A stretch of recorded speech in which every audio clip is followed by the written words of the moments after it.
dan kita lanjutkan dengan mengkaji agama Allah Subhanahu wa taala. Mudah-mudahan kesempatan semacam ini senantiasa diberikan oleh Allah kepada kita semua sampai nanti kita menghadap kepada Allah yang tentunya dalam posisi yang husnul khatimah. Salawat salam tetap terlimpahkan kepada Rasulullah Muhammad sallallahu alaihi wasallam sebagai khatamul anbiya wal mursalin, penutup para nabi dan rasul yang tidak ada nabi lagi sesudah Nabi Muhammad sallallahu alaihi wasallam. Baik, Bapak Ibu yang dimuliakan oleh Allah Subhanahu wa taala, kita lanjutkan kajian kita yakni tentang tauhid ya. Untuk yang tawakal kepada Allah belum ya? Yang kemarin kita bahas khauf, tawakal belum ya? Baik, babu qaulihi ta'ala wa 'ala Allahi fatawakkalu in kuntum mu'minin. Wa 'ala Allahi, dan hanya kepada Allah. Saya menerjemahkan ala di sini pada posisi hanya kepada Allah. Fatawakkalu, maka bertawakallah, in kuntum mu'minin, jika kalian adalah orang yang beriman. Al-Maidah ayat 23. Kalau dilihat secara tekstual, tawakal itu ternyata bagian daripada keimanan. Semakin kuat iman seseorang, maka akan semakin kuat juga tawakalnya dia kepada Allah. Semakin lemah iman seseorang, maka akan semakin lemah juga ketawakalan dia kepada Allah Subhanahu wa taala. Tawakal ini seringkali disalahartikan. Jadi ada orang itu yang dia itu pasrah tawakal, tapi dia tidak melakukan usaha dan ikhtiar. Ada orang yang model begitu. Dia pokoknya pasrah, pokoknya tawakal, wis turu wae ning omah kur segila teko dhewe. Ada orang-orang model-model begitu. Dia tawakal, pasrah kepada Allah, tapi dia tidak melakukan usaha. Ada orang yang kedua, dia itu ikhtiar, tapi dia tidak tawakal kepada Allah. Dia bergantungnya kepada sebab yang dia lakukan, bergantungnya kepada ikhtiar yang dia lakukan. Dulu pernah saya sampaikan tentang Qarun. Qarun itu orang yang sukses, Qarun itu orang yang kaya raya. Ketika dia ditanya, jawabannya simpel. Innama utituhu ala ilmin indi. Saya bisa sukses, saya bisa kaya karena saya itu punya ilmu. Qarun ini beranggapan bahwa ilmunya dia itulah yang bisa membuat dia jadi kaya, sukses. Akhirnya wafasatnahu wa bidarihi al-ardh, dan kami benamkan itu yang namanya Qarun dan rumahnya itu ke dalam tanah. Allah tidak ridho dengan keyakinan Qarun ini. Kita seringkali tanpa sadar melakukan hal serupa seperti Qarun. Kita sok-sokan, kita ini kemelinti, dan kita ini bergantungnya kepada sebab yang kita lakukan, bergantungnya kepada ikhtiar yang kita lakukan. Orang semacam ini dosa besar dan musyrik.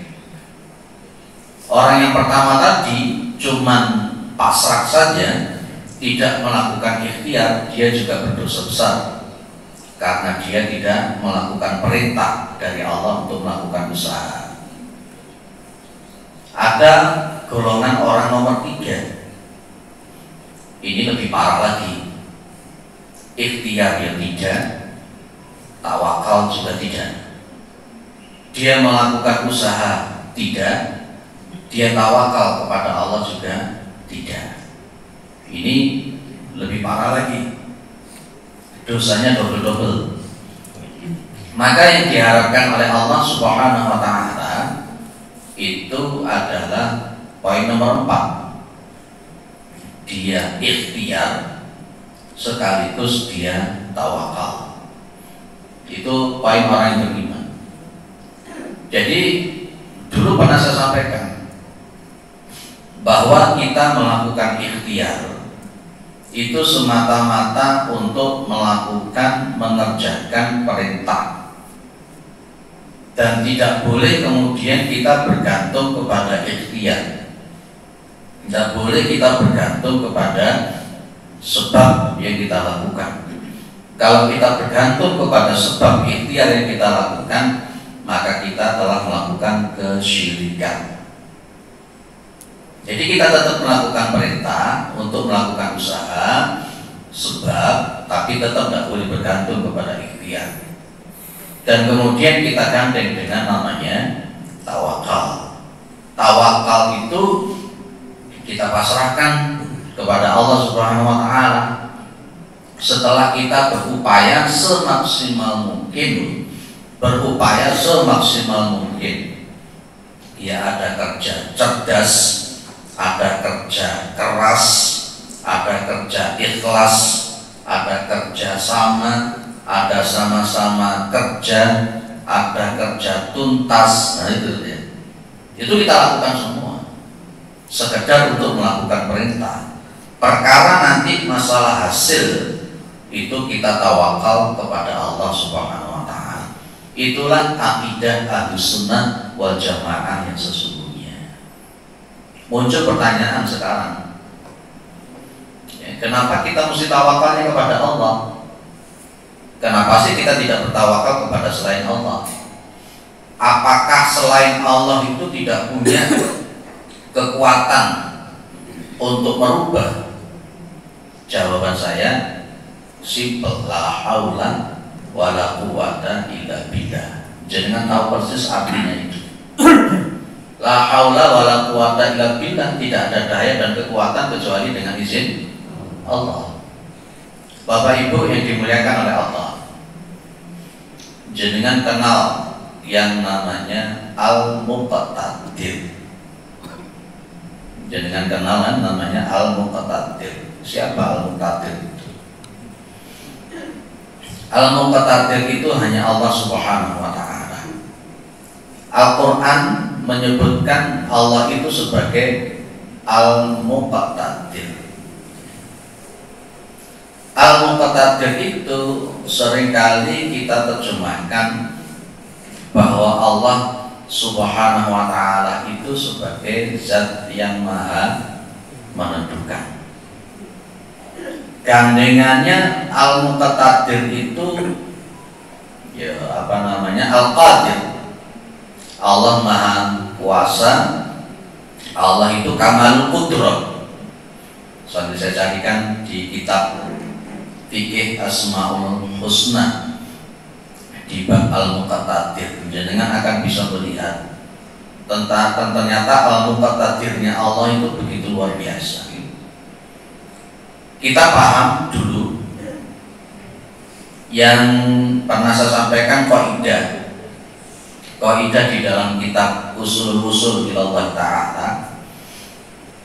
Di situ itu ada kalimat bahwa ma la yakunu billahi la yakun.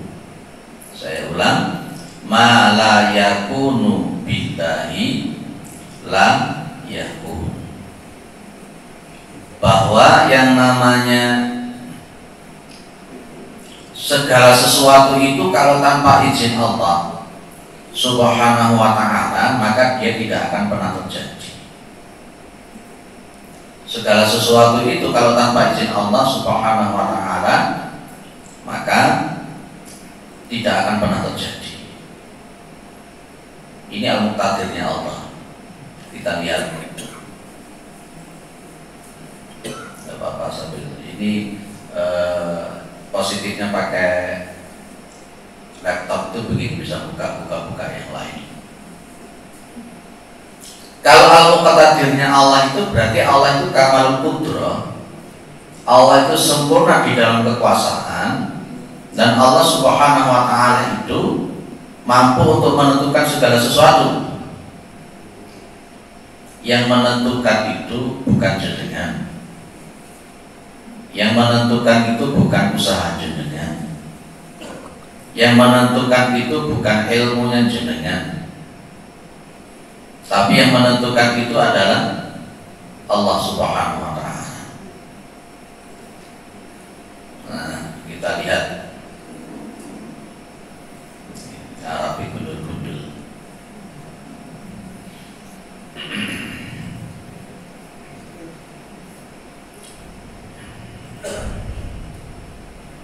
Nah, ini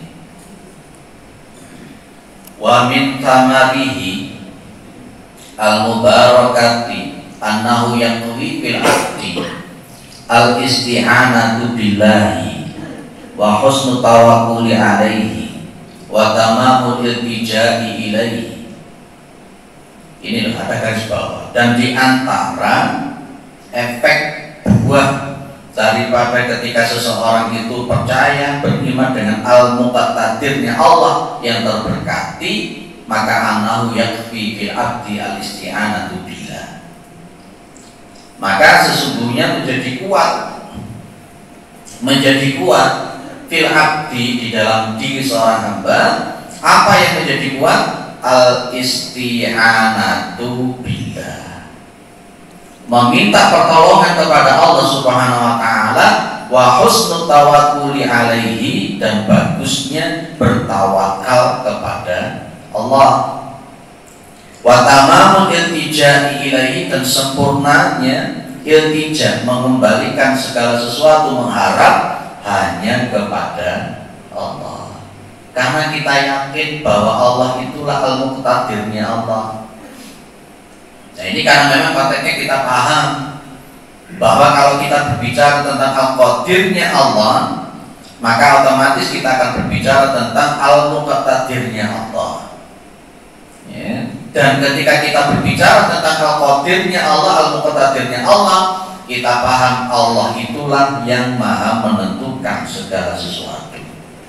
Kalau sudah kita memahami bahwa Allah itu adalah merupakan penentu segala sesuatu, maka otomatis kita itu bergantungnya ya hanya kepada Allah yang menentukan.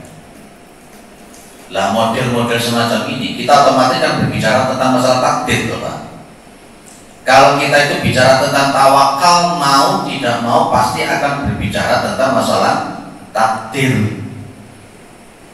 Betul ya? Takdir itu apa? Dulu pernah saya sampaikan ada 3 hukum, masih ingat tak? Ada 3 hukum, masih ingat tak? Ada al-ahkam al-qadariyah, ada al-ahkam al-jazaiyah, ada al-ahkam as-syar'iyyah. Masih ingat Pak? Lupa di kabeh. Masya Allah. Masa kita ulangi meneng. Al-ahkam asy-syar'iyyah itu berarti hukum-hukum yang berkenaan dengan syariat. Masih ingat ya, perintah, larangan, halal, haram, mubah, makruh, sunnah. Itu namanya al-ahkam asy-syar'iyyah. Itu maha penentunya adalah Allah. Makanya ada kalimat ya ayyuhalladzina amanu la tuqaddimu baina yadayillahi wa rasulihi wa taqullah. Innallaha samii'un 'aliim. Ada kalimat la tuqaddimu baina yadayillahi wa rasulihi. Berkenaan dengan masalah syariat kita tidak boleh mendahului Allah dan Rasul. Karena konteksnya penentu daripada syariat itu ya Allah. Makanya sampai ada hadis man 'amila 'amalan laisa 'alaihi amruna fahuwa raddun. Barang siapa yang mengamalkan suatu amalan yang itu tidak ada di antara ajaran kami, agama kami, maka dia tertolak. Yang kedua ada yang namanya apa tadi? Al-ahkam al-qadariyah. Hukum-hukum tentang takdirnya manusia. Itu muktadirnya, penentunya hanya Allah. Itu penentu takdirnya hanya Allah. Dan kemudian yang ketiga adalah al-ahkam al-jazaiyah. Al-ahkam al-jazaiyah itu adalah hukum-hukum yang berkenaan dengan masalah dosa, pahala, neraka, surga. Itu penentunya adalah Allah Subhanahu wa Ta'ala. Nah, karena kita sudah paham penentu itu adalah Allah, yang mau tidak mau kita ini adalah tawakalnya kembalinya kepada Allah. Nah, kalau orang itu belum bisa bertawakal dengan baik, berarti dia belum mengenal al-muqtadirnya Allah Subhanahu wa Ta'ala. Dan itu bagian daripada iman. Lihat ya Pak. Jadi itu diantara buahnya orang ketika dia memang betul-betul beriman kepada al-muqtadirnya Allah, maka dia betul-betul menjadi orang-orang yang bertawakal. Maka di sini ada muncul di sini ajaran Rasulullah kepada siapa? Ibnu Abbas. Ihfazillah yahfazka. Jagalah syariat Allah, maka Allah itu pasti akan menjagamu. Karena penentu daripada pembalasan itu Allah al-muqtadir. Ihfazillah tajidhu tujahaka. Kalau dalam riwayat yang lain tajidhu amamaka. Jagalah syariat Allah, maka Allah itu engkau akan menemukan Allah itu ada di hadapan, senantiasa mendampingi, menolong. Intan surullah yang suruh. Lah ini idza sa'alta fas'alillah. Idza sa'alta fas'alillah. Apabila kamu itu meminta, maka memintalah kepada Allah. Tuh, ini konteks penggandengan ikhtiar. Jadi ada ikhtiar, ada doa, baru kemudian tawakal. Dan kenapa kita mesti memintanya hanya kepada Allah? Ya Allah itu memang sebagai al-maliknya, sebagai al-muqtadirnya itu. Kekuatan semuanya, kudrah, kekuasaan, mahadiraja, malikul mulki, itu semuanya Allah. Maka kita mintanya kepada Allah. Wa idza sta'anta fasta'in billah. Dan apabila engkau meminta pertolongan, ya minta pertolongan kepada Allah. Itu namanya istighatsah. Kalau ingin istighatsah, minta pertolongan, ya minta saja kepada Allah. Karena Allah lah al-muqtadir. Karena Allah adalah malikul mulki, tu'izzu man tasya, tudillu man tasya, biyadikal khair itu. Wis mentok pokoknya Allah tak. Nah itulah ketika memasrahkan betul konteks kaidah-kaidah semacam ini, keyakinan semacam ini, inilah menjadi dasar tawakal itu hanya kepada Allah. Jadi jangan bertawakal kepada selain Allah. Kalau bertawakal kepada selain Allah itu hukumnya syirik. Allah itu kamalul qudrah, sempurna di dalam kekuasaan.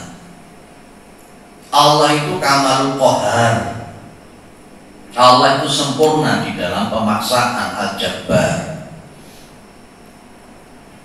Kalau namanya al-qahar, itu berarti kan maknanya al-ghalbatu ala kulli syai'in wal kainati wa nawasi jami'il makhluqati biyadihi. Itu al-qahar. Jadi Allah itu mengalahkan segala sesuatu dan mengalahkan segala makhluk. Dan semuanya itu wa nawasi jami'il makhluqati biyadihi. Nawas itu kan ubun-ubun.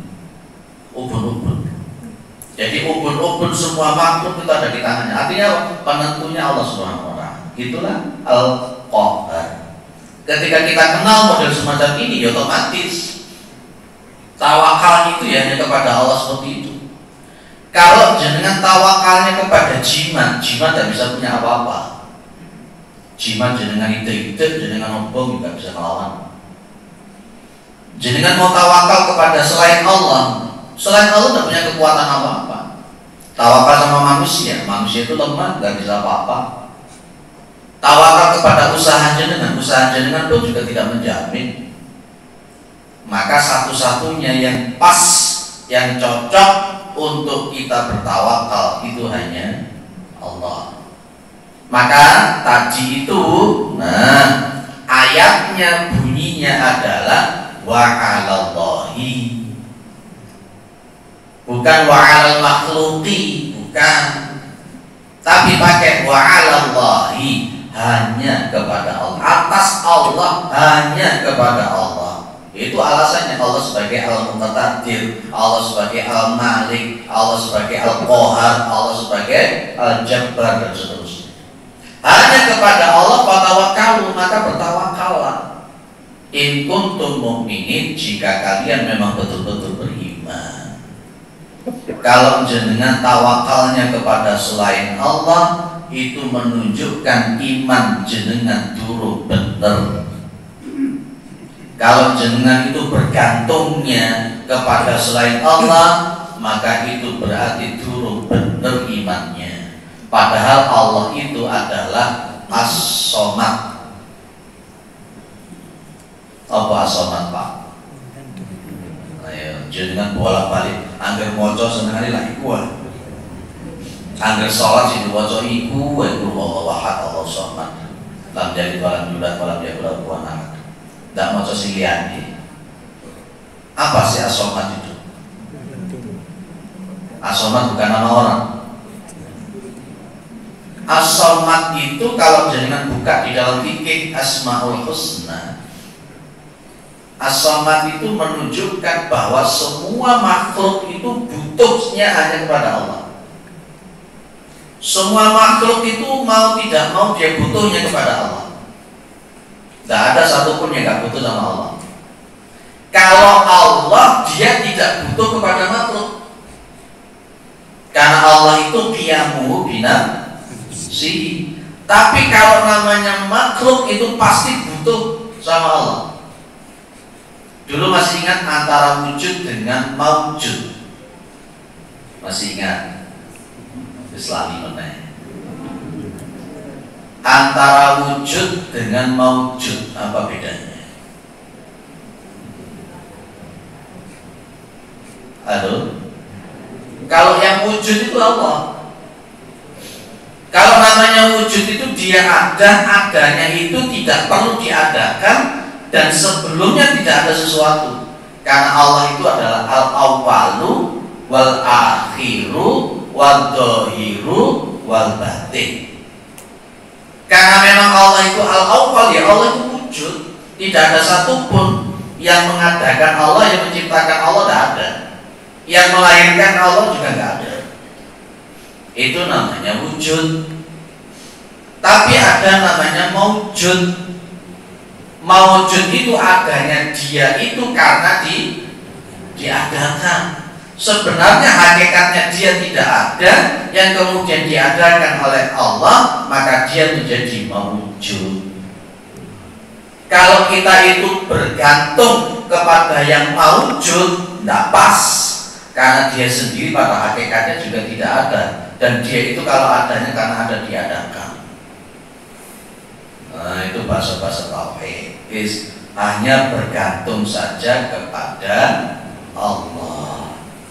Maka Al-Anfal ayat 2 itu menunjukkan ciri orang yang beriman. Innamal mu'minuna alladzina idza dzukirallahu wajilat qulubuhum wa idza tuliyat alaihim ayatuhu zadatuhum iman wa ala rabbihim yatawakkal. Itulah orang beriman. Yang paling belakang wa ala rabbihim yatawakkalun, dan atas Tuhan mereka maka mereka itu bertawakal. Berarti gimana pemahaman kita? Orang yang beriman dia akan bertawakalnya hanya kepada Allah. Orang yang tidak beriman dia tidak akan bertawakal kepada Allah. Jadi sok-sokan kemudian adikan, adigung, adiguno bergantung kepada sebab ikhtiar yang dia lakukan. Serusak semua akidah model begini. Baik, At-Tolaq ayat 3. Wa may yatawakkal 'alallahi fahuwa hasbuh. Barang siapa yang bertawakal kepada Allah, fahuwa hasbuh, maka Allah itu akan mencukupi dia. Jangan yakin dengan ini, Pak. Jangan yakin dengan ini. Kalau ada orang yang nggak yakin dengan janji Allah, itu berarti basirahnya itu sedang lagi buta. Kalau ada orang itu yang dia ini, kau bilang, kalau ada orang itu yang dia tidak percaya dengan janjinya Allah Subhanahu wa Ta'ala, maka berarti dia itu sebenarnya mata hatinya itu telah hilang. Saya bukakan sedikit tentang di kitab yang lain.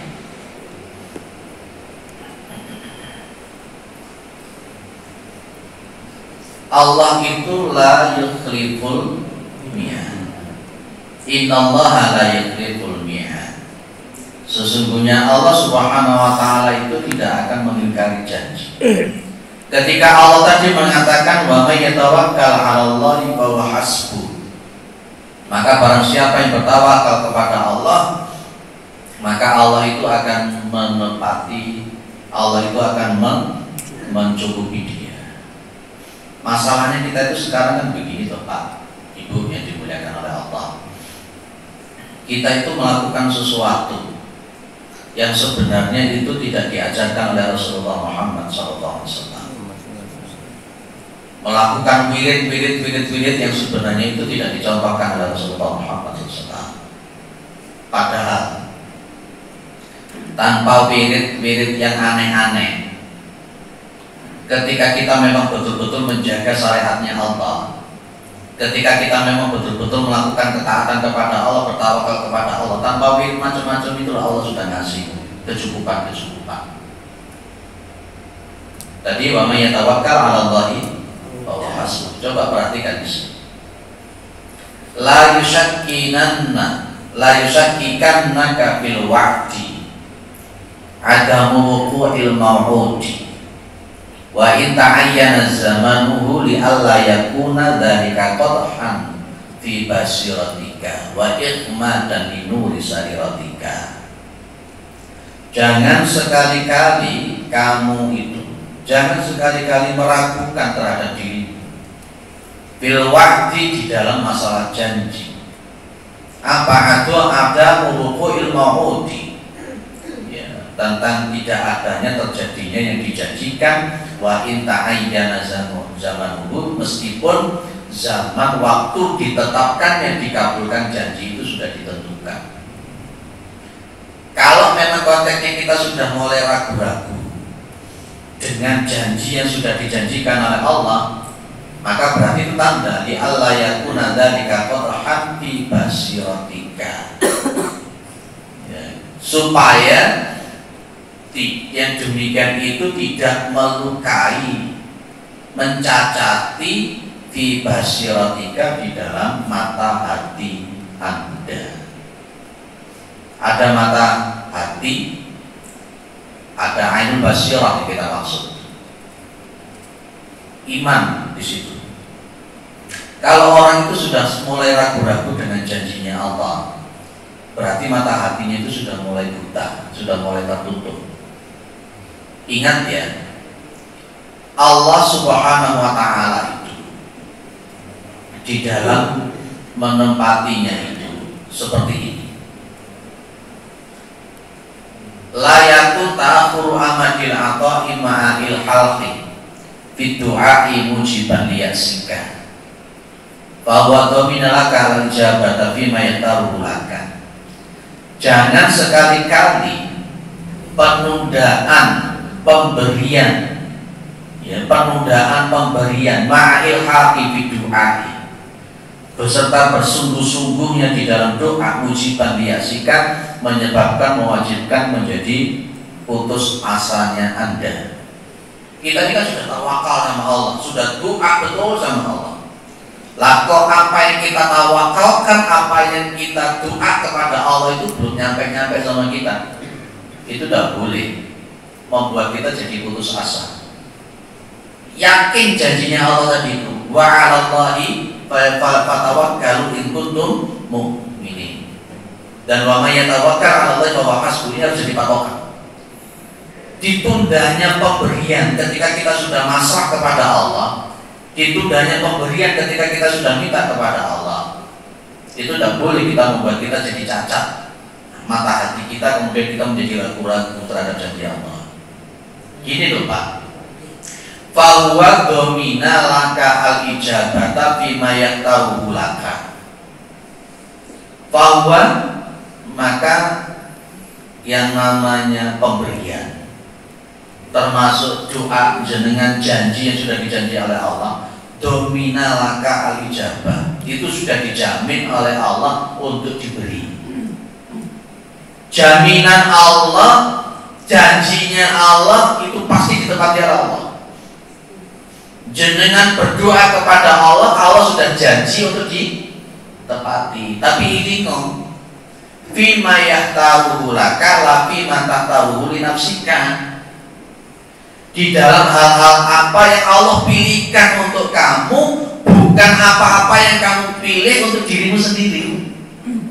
Paham maksudnya Pak? Kita itu karpe ini, tapi Allah karpe gak mono. Jadi dulu pernah saya sampaikan, hidup itu apa yang Allah mau, bukan apa yang kita mau. Ketika Allah mengatakan wa 'alallahi wa may yatawakkal 'alallahi fa huwa hasbuh, barang siapa yang bertawakal kepada Allah, Allah akan mencukupi, itu janji Allah. Yakin. Kapan mencukupinya itu bukan ranah jenengan, dan itu sudah dijanjikan kepada jenengan. Dalam posisinya apa yang Allah pilihkan untuk Anda, bukan Anda yang memilih jaminan itu. Waktunya gimana? Wa fil waqti alladzi yuridu, dan di dalam waktu yang Allah kehendaki. Wala fil waqti alladzi turid, bukan pada waktu yang kamu mau. Lah ini loh Pak, inilah tauhid yang sesungguhnya. Janjinya Allah itu kapannya, di mananya, bentuknya, itu sudah jadi ranah Allah. Tapi janjinya Allah tentang jenengan tawakal kemudian dicukupi, itu yakin pasti ada. Ketika mau ditunda, mau diganti, mau sekarang, mau nanti, itu bukan urusan kita. Kita itu cuma bisa pasrah tawakal. Yang terpenting kita sudah melakukan perintah untuk melakukan usaha. Wong Allah sudah mengatakan kok, ud'uni astajib lakum kok. Ya kan? Masa kita ini masih ragu-ragu dengan janjinya Allah. Terus makanya konteksnya saya mengatakan tidak usah wirid sing aneh-aneh. Jenengan ketika umpamanya maca sholawat wakeh supaya utangi lunas, berpikirnya saya kok begini ya, kok begitu remehnya loh sholawat itu, dikalinya utang. Apalagi dengan adanya sholawat Sajaratul Nuqut, sholawat pohon uang, kok begitu remehnya sholawat itu untuk sebagai pesugihan. Jangan tanpa maca sholawat sing aneh-aneh ngono kuwi. Allah sudah menjanjikan wa may yatawakkal fa huwa hasbuh. Dan Allah sudah menjanjikan wa may yattaqillaha faj'alhu makhrajan wa yarzuqhu min haitsu la yahtasib. Bapak Ibu yang dimuliakan oleh Allah Subhanahu wa taala, jenengan lagi sholawat, ya wis sholawatnya karena cinta kepada Allah Subhanahu wa taala. Saya khawatir begini, jenengan maca sholawat supaya utangnya lunas, jenengan maca sholawat supaya rezeki ini lancar. Begitu dia mau kiamat dan syafaat sama Nabi. Nabi ngomongin, lho lah piye itunya lah tak kayak syafaat. Lu utangi lah tak lunasnya toh. Ya betul gitu. Lah rezeki lah tak lancar toh. Saiki kamu gak usah nuntut syafaat kepada saya. Lihat ekonomi.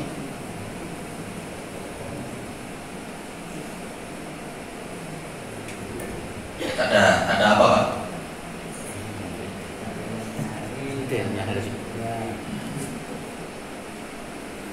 Ini loh Pak, dalilnya.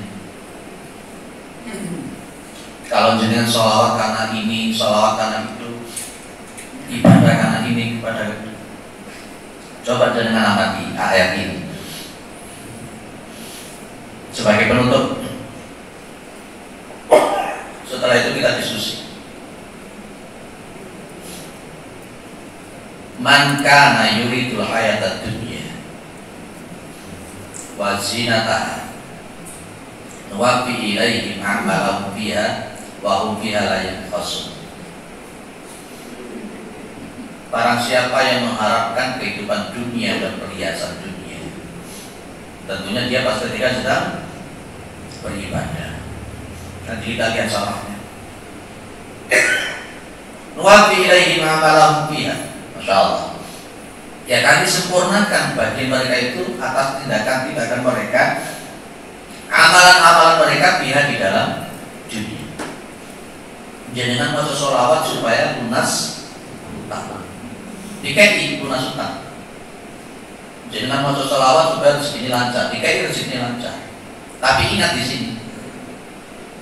Ulaika alladzina laisa lahum fil akhirati ilan nar wa habita ma sana'u fiha wa batilu maka ya'mal. Apa artinya? Mereka itulah orang-orang yang bagi mereka tidak ada di akhirat, bagian di akhirat, balasan di akhirat ilan nar kecuali neraka. Wa habita ma sana'u fiha, dan akan terhapus gugur apa-apa yang mereka amalkan. Lah kan tadi itu kan oleh Allah sudah dibentukkan apa? Dunia. Jenengan masuk sholawat supaya utang lunas. Ya wes kayak utang lunas. Ya wes itu kayak itu apa-apa jenengan. Ini hampir sama dengan orang yang hijrah dari Mekah ke Madinah. Minta apa dia Pak? Dia hijrah dari Mekah ke Madinah karena ingin menikahi seorang perempuan namanya Ummu Qais. Dia tidak dapat apapun pahala hijrah. Dia hanya mendapatkan seorang perempuan. Ini Hud ayat 15 ayat 16. Jenengan ibadah konteksnya hanya karena ini dunia, pengen rezekinya lancar. Ya oleh lancar itu disempurnakan Allah, tapi dia mau kiamat jenengan tidak dapat apa-apa. Tanpa jenengan sholawat pengen utang lunas, tanpa jenengan membaca sholawat karena ingin rezeki lancar, jenengan ikhlas karena Allah Subhanahu wa taala. Janjinya Allah itu sudah turun. Apa tadi Pak? Wa may yatawakkal 'ala Allahi fa huwa hasbuh. Dicukupi dewi oleh Allah. Masa jenengan gak yakin? Allah sudah mengatakan wa may yattaqillaha faj'alhu makhrajan wa yarzuqhu min haitsu la yahtasib. Barang siapa yang dia itu bertakwa kepada Allah, maka Allah akan menjadikan setiap kesulitan itu jalan keluar, dan Allah akan memberikan rezeki yang tidak disangka-sangka. Loh, itu. Jadi jenengan ikhlas melakukan karena Allah toh, tanpa jenengan minta, secara otomatis janjinya Allah itu sudah diturunkan. Masalah rezeki, masalah utang, masalah apa sudah dicukupi semua oleh Allah. Wes mulai sekarang jenengan gak usah sholawatan kepingin utang lunas. Mulai sekarang jenengan sholat duha dan perlu pengen rezekinya dilancarkan. Tidak perlu baca Al-Baqiyah karena ingin. Itu di samping memang itu juga ada dalilnya juga. Yakinkan dengan janjinya Allah Subhanahu wa taala. Inilah tauhid yang sesungguhnya.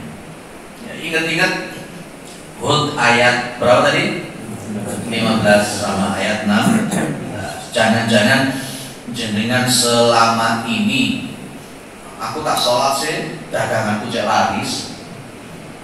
Aku tak sholat sih, tak wiritan, pangkatku cek tetep. Bener oleh Allah dikasih, tapi nanti di akhirat tidak dapat apa-apa belas. Masih banyak nggak orang itu di sini? Masih ada seperti itu ya? Di sini juga banyak ya? Aku tak sholatnya jawab bojo ayu, Masya Allah. Dia kayak bojo ayu tenang, tapi nanti tidak kira ada apa-apa. Kok begitu remehnya sholat itu hanya sekedar untuk duniawi? Kok begitu remehnya sholawat hanya gara-gara untuk utang? Kok remeh sekali? Terus gak usah yang aneh-aneh. Kita kembali kepada tauhidnya Allah Subhanahu wa Ta'ala. Ini baru masih tawakal ya, belum selesai ya. Hujan masih ada ya? Lagi hujan ini gak usah Rasulullah, gak usah Rasulullah. Memang sudah al-muqtadirnya itu Allah. Sesuai jika hujan ya wis. Pokoknya orang dihudani lah bisa. Ada yang didiskusikan dulu, enggak?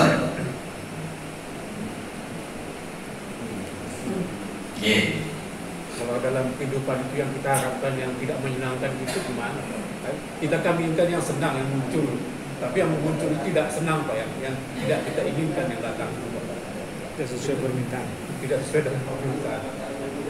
Kita mendapatkan sesuatu yang tidak sesuai dengan apa yang kita inginkan. Betul. Okay.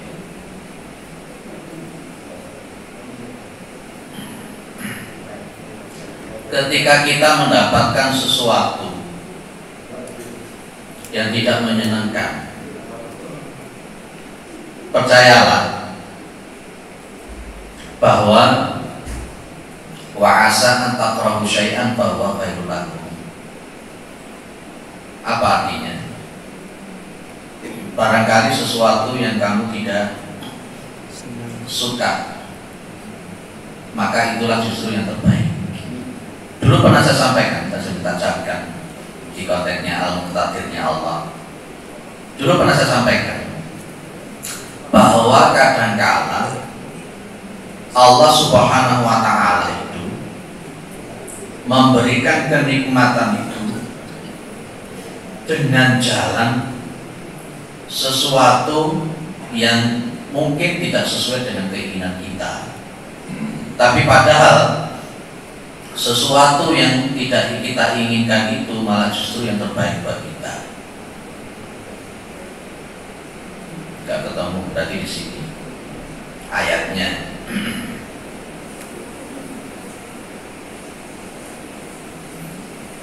Nah, Bapak Ibu yang dimuliakan oleh Allah Subhanahu wa Ta'ala,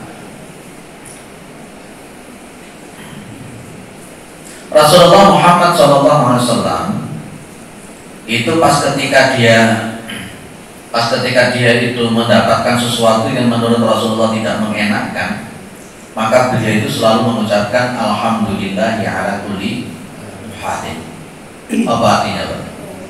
Segenap puji bagi Allah, segenap puji bagi Allah dalam setiap keadaan. Percayalah, sesuatu yang menurut kita tidak enak dan itu tidak sesuai dengan kita inginkan, percayalah itu yang terbaik bagi kita.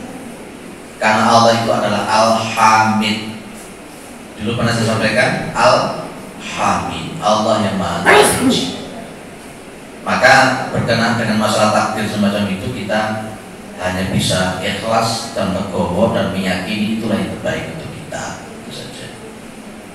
Ada yang lain nambahkan? Okay. Nanti ada yang itu apa pada pelaku pasti mengajukan pertanyaan. Pada waktu kita tawakal, yang dimaksud tawakal itu apakah kita berdoa terus menerus sampai di berhasil? Apakah kita cukup berdoa sekali dua kali, lalu kita berdoanya permintaan yang lain? Bila tidak pada satu berdoa permintaan itu terus menerus. Terima kasih. Baik. Ketika kita minta apakah cukup satu kali? tuntunan-tuntunan daripada Rasulullah Muhammad SAW. Kalau kita berdoa, ini saya bukakan adabnya kalau kita berdoa.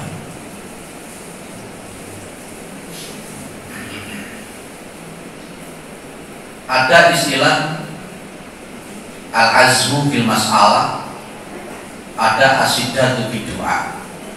Nah, ini al-azmu fil mas'alah. Yang namanya al-azmu, bedakan ya, ada 5 poin. Ada hadis, ada khotir, ada hadisun nafsi, ada ham, dan ada azm. Apa bedanya? Halo? Ada hadis, ada khotir, ada hadisun nafsi, ada ham, ada azm. Kalau yang namanya hadis itu adalah merupakan lintasan awal yang ada di hati dan otak kita. Saya terlintas itu saja, itu namanya hadis. Ada yang namanya khotir. Khotir itu adalah lintasan awal yang ada di hati dan otak kita dan sudah mulai kita bayangkan. Ada namanya hadisun nafsi.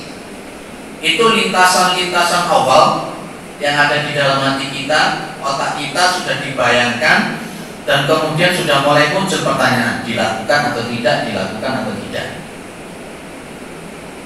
Dan yang keempat ada namanya ham.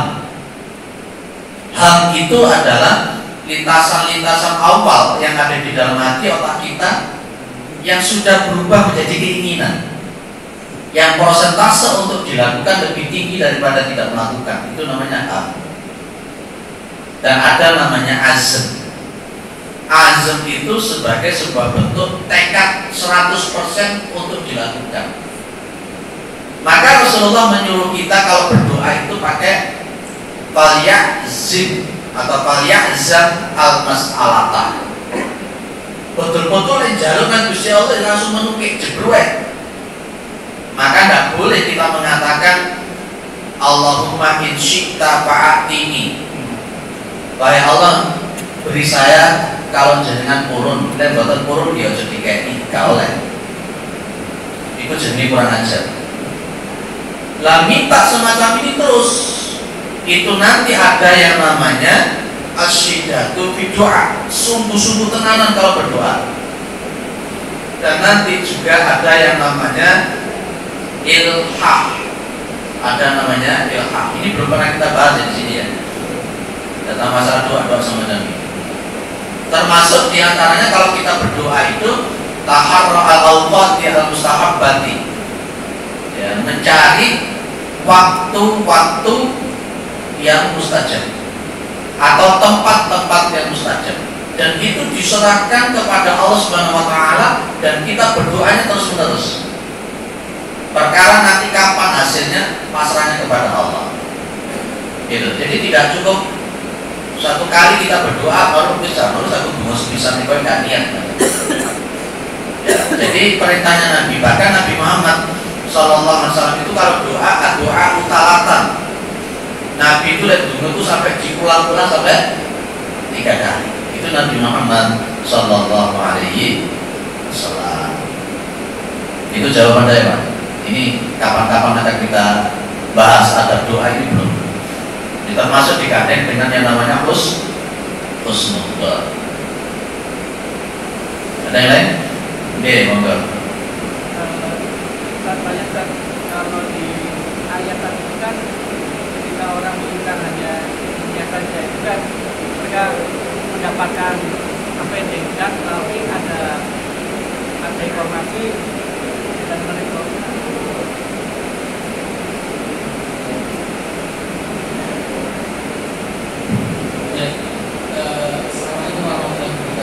Waalaikumsalam warahmatullahi wabarakatuh. Tadi di ayat yang satu itu tadi sudah informasi bahwa orang yang menginginkan kehidupan dunia maka dia akan Allah tunaikan kedua itu, tapi ada sebuah kondisi dan dapat apa-apa yang kecuali neraka. Nah, biasanya di dalam banyak ayat dalam informasi adanya balasan neraka itu identik dengan dosa. Apakah berharap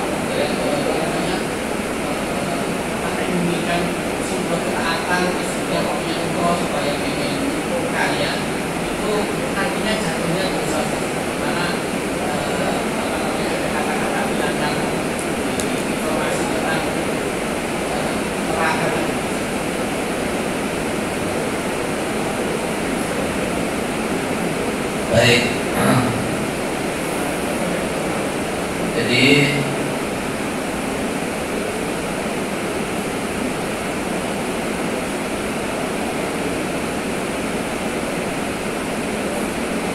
di surat Al-Hud ayat 15 sampai ayat 16.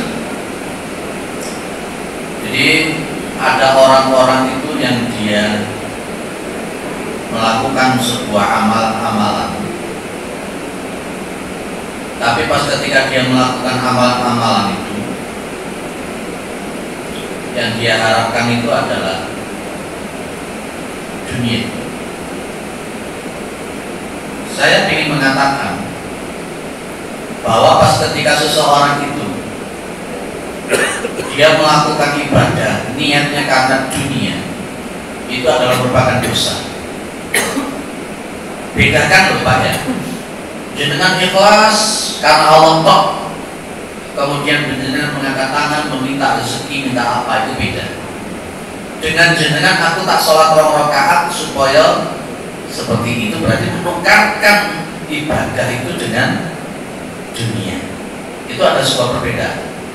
Maka saya contohkan tadi itu, ada orang yang ikut hijrah, ada orang yang ikut hijrah ke Madinah, tapi dia niatnya itu karena perempuan.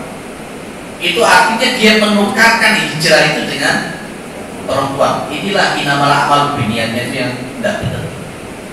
Orang membaca Al-Waqi'ah, menukarkan Al-Waqi'ah itu dengan rezeki. Lah inilah yang dimaksud oleh surat Hud 15 ayat 16.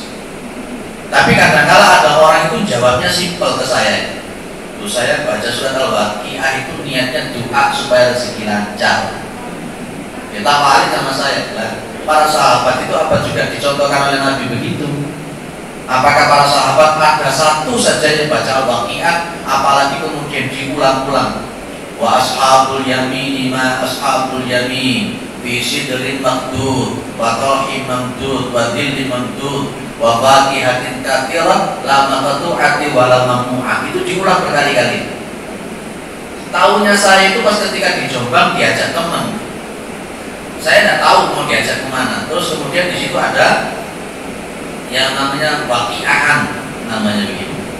Saya ikut duduk di situ.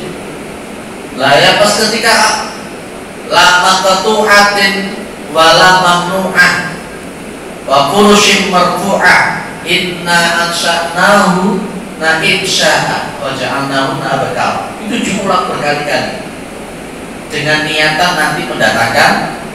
Nah itu namanya menukarkan ibadah dengan dunia, itu berdosa.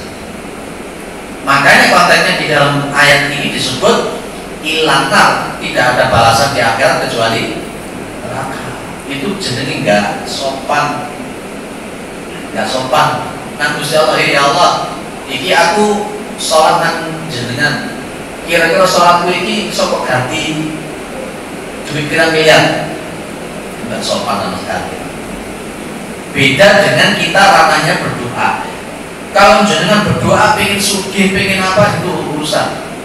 Tapi jangan sekali-kali menukarkan ibadah itu dengan niatan mendapatkan dunia. Itu nanti masuknya ke juntrungannya ini. Ya benar sama Allah nanti dikasih di dunia, dikasih pek. Tapi nanti di akhirat jenengan tidak dapat apa-apa.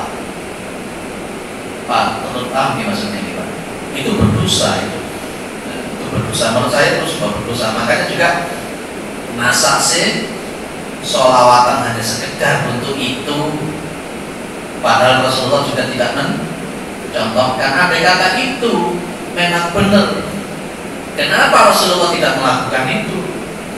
Kenapa para sahabat, para tabi'in, bahkan Imam Syafi'i juga tidak melakukan itu? Kalau andai kata memang itu iya, itu namanya cocokologi, kotak kate mantuk, apalagi dengan hitungan-hitungan tertentu. Yang masuk ke saya, baca ini 1000 kali akan begini, baca ini 4444 kali akan begini. Nah itu namanya wes ngaji ini kewenceng, lah tidak ini ngaji ini kenceng. Karena siko saya gak diundang lagi, Ada yang lain? Mana dua ramban artinya tidur maksudnya apa? Apa? Berilah kami kebahagiaan dunia akhirat maksudnya apa? Berilah kami itu kebahagiaan dunia dan akhirat. Baik.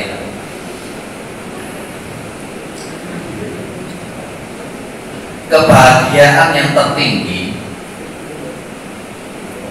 kebahagiaan yang tertinggi itu adalah ridhonya Allah Subhanahu wa Ta'ala. Ada dialog antara Allah, ada dialog antara Allah dengan para ahli surga. Allah itu kan bertanya kepada ahli surga, ini hadis qudsi diriwayatkan oleh Imam Al-Bukhari. Saya jawab agak panjang. Allah bertanya begini, hal raditu fayaquluna wa malana lanarda ya Rabbi wa qad aqaitana ma lam tu'ti ahadan min khalqika. Bagaimana kami tidak ridho sementara engkau sungguh-sungguh telah memberikan kepada kami sesuatu yang belum pernah engkau berikan kepada seorang pun dari hamba-hamba. Allah bilang lagi di sini, ala utikum afdhala min dzalik. Mau gak aku beri kepada kalian itu sesuatu yang paling afdal, lebih afdal dari demikian. Artinya kenikmatan surga yang seperti itu, mala ainun ra'at wa udhun sami'at wa qatara min qalbin bashar, itu di atas itu masih ada yang paling tinggi. Fayaqulun, maka orang-orang ahli surga mengatakan, ya Rabbi, wa ayyu syai'in afdalu min dzalik. Wahai Allah, apakah ada yang lebih afdal daripada kenikmatan-kenikmatan surga itu ya Allah? Allah mengatakan, wahillu alaikum ridwani fala askhatu alaikum ba'du abadan. Aku halalkan untuk kalian ridho-ridhoku dan aku tidak pernah murka kepada kalian selama-lamanya. Maka ini At-Taubah ayat 72, jenengan amati At-Taubah 72.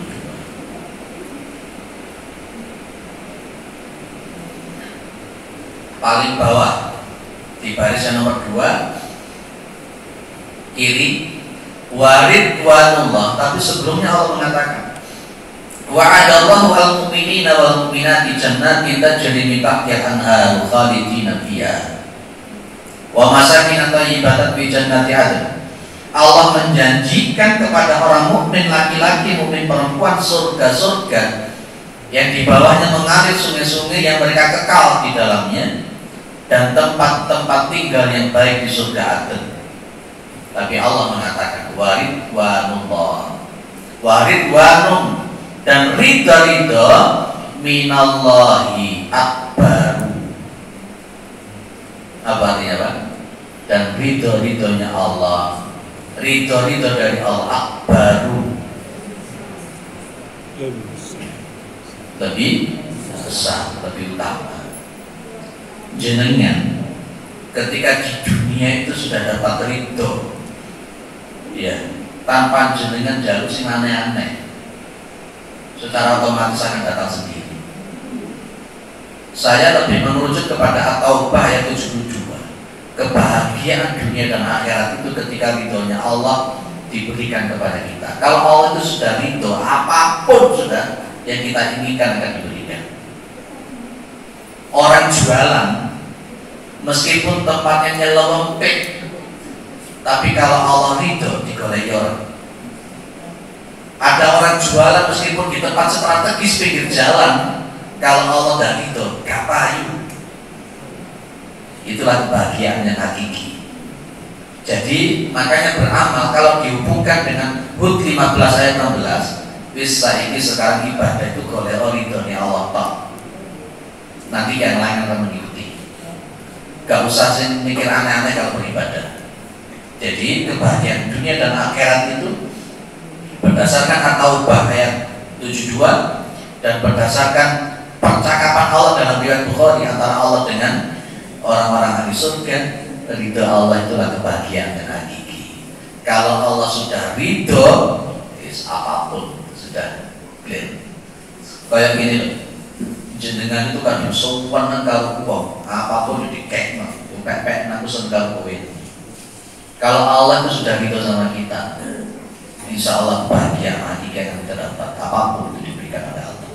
Jadi sekarang berarti kesimpulan kita ngajinya kita hari ini, ridhonya Allah yang kita cari, tawakal kepada Allah. Wis menurut gak usah niat sing aneh. Secara otomatis janjinya Allah akan diberikan kepada jenengan. Gak usah wirid sing aneh-aneh, gak usah melakukan amalan-amalan yang gak kena-kena. Kalau kita sudah betul-betul Allah ridho, apapun sudah kita dapatkan. Itu dia jawaban saya ini. Ya, ridhonya Allah. Cukup? Oh masih ada. Oke. Jadi saya lihat tadi dari apa namanya uraian tadi dan salah satu apa namanya bukan salah satu tapi syarat diterimanya amal itu adalah ada tiga I, iman, ikhlas, dan ittiba. Yang kedua adalah amalan hati, yang terakhir adalah amalan fisik. Jadi cuma masalahnya sekarang bagaimana amalan hati ini jadi parameter kita untuk pendekatan kepada Allah, iman dan ikhlas juga. Bagaimana menguraikan kehidupan kita. Kalau amalan hati dalam konteks syarat diterimanya amal itu namanya mizan batin. Mizan batin. Bagaimana konteksnya amalan hati itu bisa diterima oleh Allah? Di situ jelas. Mukhlishina lahu-d-din. Hunafa'a wa yuqimus sholata wa yutuz zakata wa dzalika dinul qayyimah. Juga di dalam ayat yang lain, ilaman atallaha biqalbin salim. Ya itu syarat mutlak itu sudah. Hati yang salim dalam konteks mukhlishina lahu-d-din hunafa. Itulah secara simpel singkat jawaban batinnya itu misalnya seperti itu. Insyaallah kalau seperti itu kita diterima. Ya, antara konteksnya mukhlisi itu ya rilo itu tadi, rilo, legowo, nerimo, amurogo, santoso, rahayu, gembiro, wilujungan, samadhi, masuk di kalor. Ya itu dulu pernah saya sampaikan sebelum itu. Ya, maksud kailin mulai teko apa tadi rilo sampai masuk di kalor. Sendiri nih apa? Rahayu atau santoso. Cukup ya? Dan ini saya tanya nih. Oke. Ini Ustaz, berkaitan dengan ikhtiar. Ikhtiar ini kalau dalam usaha kan kita berusaha secara badan kita ini lain semuanya. Dan sekarang ini adalah ikhtiar dalam doa. Kan banyak sekali kita berdoa sendiri sudah langsung menuju minta sama Allah, tapi belum dikasih-kasih. Akhirnya datang kepada orang yang pinter tapi ustadz atau pak kiai. Akhirnya dikasih wiritan. Nah, hal seperti inilah yang selama ini memang yang kita alami semuanya seperti itu. Ada yang harus wiritan Bismillahirrahmanirrahim sampai 786 supaya. Nah, ini kan kontradiksi dengan apa yang 786. Baca Bismillahirrahmanirrahim. Itu berapa menit, berapa jam? Sekitar 15 menit lah. Hal inilah yang terjadi, fenomena yang ada di sekitar kita, dan itu ustadz yang menyampaikan. Hal yang seperti ini bagaimana kita menyikapi, karena ini juga mohon maaf di organisasi saya ya ada pimpinan kita yang mempunyai kepercayaan seperti itu, sehingga mengharapkan anggotanya itu untuk berbuat yang demikian. Nah, inilah yang terjadi fenomena. Akhirnya apapun ceritanya, banyak mayoritas kita itu berbuat yang demikian. Untuk mengatasi seperti ini tentunya tadi sudah dijelaskan secara detail oleh Ustadz bahwa kita harus berpatokan kepada tadi itu ayat Hud 15-16. Kami yang ngasih Ustaz. Dan ini yang ngasih Ustadz, terus kita juga ngamal. Dan tentunya saat 1 bulan terus terkabulkan. Kan kembali lagi tadi itu bahwa kita akan dikasih oleh Allah nanti di akhirat sudah selesai. Bagaimana untuk menyikapi hal seperti ini untuk supaya kita tidak ikut dalam jawab singkat ya. Kayak wis pokoknya panas baru tua itu, apalagi hujannya sudah terang. Jawaban 1, tidak semua ustadz itu yang sesuai dengan kaidah-kaidah syariat. Bahkan sekarang ada istilah uskun. Ustadz dukun, kiai dukun. Maka ini yang kemudian sudah diberitahu oleh Rasulullah di akhir zaman itu ada era Ruwaibido. Era Ruwaibido itu orang-orang yang ditokohkan tapi tidak punya kompetensi di dalam pemahaman syariat. Itu namanya era Ruwaibido. Yang kedua, patokan kita dalam beragama itu bukan ustaz, bukan kiai. Jenengan tidak boleh pakai sama saya, tidak boleh. Saya hanya menerangkan. Jenengan harus punya second opinion. Gitu ya. Jadi patokan dalam beragama itu bukan ustaz. Ustaz itu koyo ngopo, pinter koyo ngopo, dia juga punya kelemahan. Maka dalil di dalam surat At-Taubah itu bunyinya begini: ittakhadhu ahbarahum wa ruhbanahum arbaban min dunillah. Itu ayat yang berapa kalau kalian? Ya, mereka mengambil pendeta-pendeta mereka, mengambil ulama-ulama mereka Tuhan selain Allah. Ini surat At-Taubah ayat biru. Jangan sambil nyanyikan. Ada seorang mu'alaf yang datang kepada Rasul. Dia bilang, Nabi, kami tidak menyembah ulama, kami tidak menyembah pendeta. Nabi cuma bilang begini, betul, kalian tidak bersujud kepada ulama, kalian memang tidak bersujud kepada pendeta. Tapi, nah kata Rasulullah, ketika sang pendeta, sang ulama itu menghalalkan sesuatu yang haram dan mengharamkan sesuatu yang halal, kalian mengikutinya. Inilah yang disebut mengambil ulama sebagai Tuhan. Jelas-jelas itu bertentangan dengan syariat, kita fanatik, kita ambil. Itu secara akidah kata Nabi ya, dalam Al-Quran, itu berarti mengambil dia sebagai Tuhan selain Allah. Maka nanti akan saya bahas tentang masalah apa itu namanya taklid. Mana taklid yang benar, mana yang taklid yang tidak benar. Sudah tahu-tahu salah, ini bertentangan dengan Al-Quran, bertentangan dengan kaidah-kaidah syariat, bertentangan dengan Rasulullah SAW, bertentangan dengan sahabat. Manut, bongkokan, taklid itu berarti menganggap dia sebagai, mengambil dia sebagai Tuhan selain Allah. Gitu. Cara menyikapinya begitu. Gitu loh. Nabi kelakuannya orang enggak ya wis. Apalagi dalam konteks keterangan kita tadi panjang lebar al-muqtadirnya Allah dan sebagainya, Hud 15-16. Jadi model menurutku pemana bilang 786.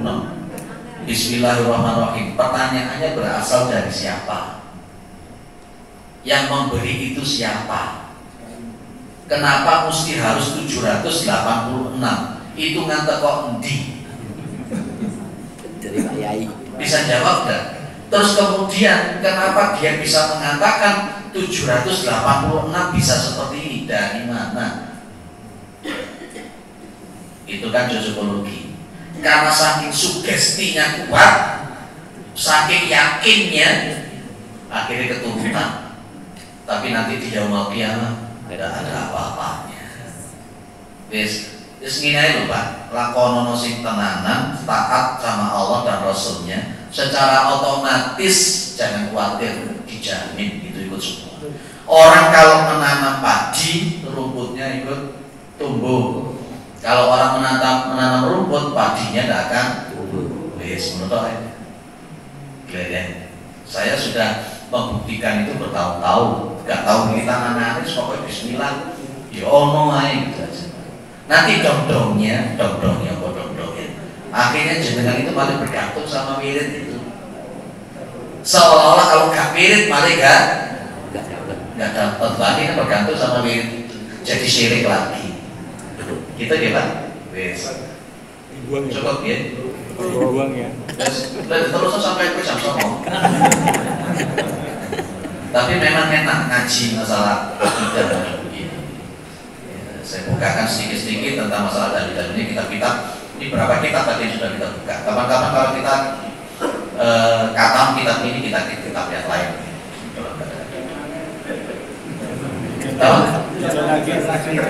Hujan lagi. Terus kalau hujan lagi kenapa? Terus barokah. Baik, saya tutup. Subhanakallahumma wa bihamdika. Assalamualaikum warahmatullahi wabarakatuh.